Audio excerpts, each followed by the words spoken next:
வணக்கம். தமிழ் ஃபுட் கார்னரில் இன்னைக்கு தேங்காயோட உளுந்தம்பருப்பு சேர்த்து தேங்காய் உளுந்தம்பருப்பு சட்னி பண்ண போகிறோம். இது இட்லி, தோசை, ஊத்தப்பம் இதுக்கெல்லாம் தொட்டு சாப்பிட்றதுக்கு ரொம்ப நல்லா இருக்கும். இப்போ இந்த சுவையான சட்னியை எப்படி பண்ணுறதுன்னு பார்க்கலாம். இந்த பேனில் 1 டேபிள் ஸ்பூன் எண்ணெய் சேர்த்து, எண்ணெய் சூடானதும் அதில் 7-8 சின்ன சைஸ் பூண்டை சேர்த்து, நான் வந்து சின்ன சைஸ்ங்கிறதுனால 7-8 சேர்த்துருக்கேன். பூண்டு கொஞ்சம் பெருசாக இருந்தால் 4 அல்லது 5 சேர்த்துக்கோங்க. பூண்டு லைட்டாக வதங்கிடுச்சு. அடுத்து இது கூட 2 டேபிள் ஸ்பூன் உளுந்து சேர்த்துக்கலாம்.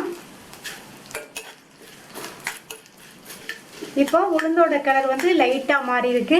இந்த ஸ்டேஜில் 4 பச்சை மிளகாய் சேர்த்துக்கலாம்.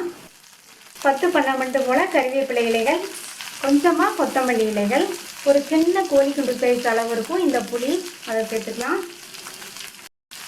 இப்போ எல்லாத்தையும் நல்லா வதக்கி விட்டுக்கணும். நான் வந்து இந்த சட்னிக்கு காரத்துக்கு பச்சை மிளகாய் சேர்த்து வதக்கியிருக்கேன். இதுக்கு பதில் நீங்கள் உங்கள் காரத்துக்கு தகுந்தபடி காஞ்ச மிளகாய் சேர்த்தும் வதக்கிக்கங்க.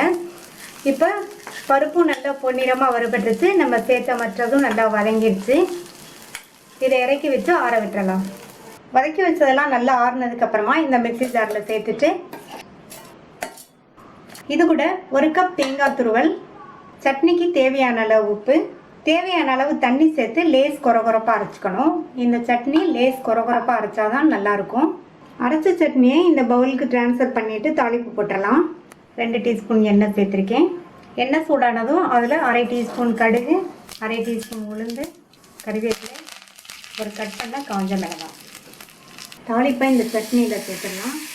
கமகமன் வாசனையோட சுவையான தேங்காய் உளுந்தம்பருப்பு சட்னி ரெடி ஆயிடுச்சு. இந்த டிஃபரெண்டான டேஸ்டான சட்னியை ட்ரை பண்ணி பார்த்துட்டு உங்க கமெண்ட்ஸை சொல்லுங்க.